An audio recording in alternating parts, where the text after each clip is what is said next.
So once again, good morning, ladies and gentlemen. So we have on the dais with me some of the most leading figures from the defense forces who do the thinking for concepts of the armed forces.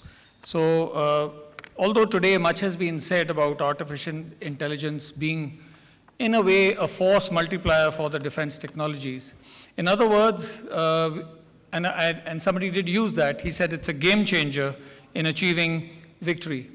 In fact, it is also redefining the very idea of the victory itself. Can we subdue our adversaries with the minimum use of brute force by destabilizing or paralyzing him? So truly, the notion of victory itself and the notion of warfare will undergo revolutionary changes. So indeed, artificial intelligence provides everyone the strategic edge. The cautionary note has already been brought out by others. It enables state actors, but it also enables non-state actors. So there is where we need to be able to differentiate how we can exploit artificial intelligence. All aspects of power, the whole of nation approach, must be used to indigenize our capabilities, including in the defense. So I just want to flag 4 or 5 points before I request the honorable speakers to give their keynotes. Fundamental research in AI is primarily driven by academia and industry. We need to find patrons from the armed forces, and that has now begun to take place in a big way. It will help us in bringing in that strategic edge and keep us ahead of the strategic curve. The second, we need a clear roadmap for AI in defense. This needs to be clearly enunciated.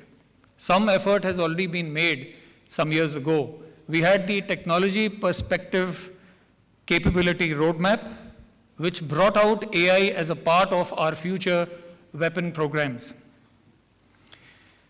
Now we need to have something which enunciates the path for the armed forces truly in terms of AI itself. It should provide the vision, enumerate various projects, prioritize them, lay down transition cycles from conceptualization right up to testing and evaluation, bring in financing options, and so on. Thirdly, a military pipeline of projects has been brought in. Already 75 projects have been announced by the military for use of AI. And this was done during the Independence Day celebrations, during the Azadi Ka Amrit Mahotsav celebrations. The final list must now emerge, and this list must run into a few hundred projects. And that is where scope lies for industry as well. Fourth, testing and evaluation infrastructure is always something which is found wanting for the smaller players in the game. There is a big effort now which is being taken to provide testing and evaluation infrastructure at the functional level.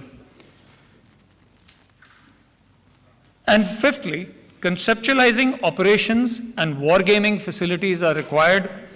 For that matter, the institution that I represent and where we have now a very good partnership with AICRA is the United Services Institution of India.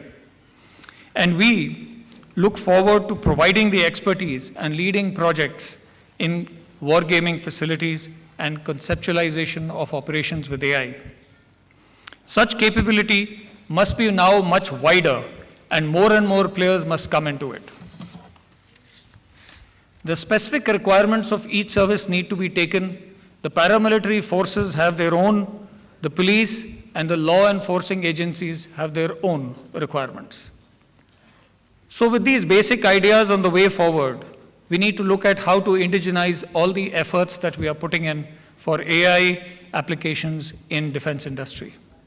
We have with us the speakers of the eminent think tanks, military think tanks, services think tanks, who will conceptualize for us, provide the thought leadership on the subject, besides helping in actualizing the projects on ground between them, all of us in the USI, and with AICRA. To begin with, I request a keynote by Air Marshal Anil Chopra, a little word before he starts. Air Marshal Chopra, PVSM, AVSM, VM, VSM, is an ex-fighter pilot, a test pilot, which is the forward edge of being a fighter, a pioneer of the Mirage 2000 fleet. He was the team leader of the MiG-21 Bison upgrade project in Russia. He commanded a number of operational air bases in the western and eastern sector and retired as the head of the HR branch of the Air Force. He was a member of the Armed Forces Tribunal in Lucknow. He's a member of the Executive Council of Jawaharlal Nehru University and is an advisor on the committee of a National Green Tribunal. He's an avid writer and appears on TV debates. He is currently the director of the Center for Air Power Studies. Over to you, sir.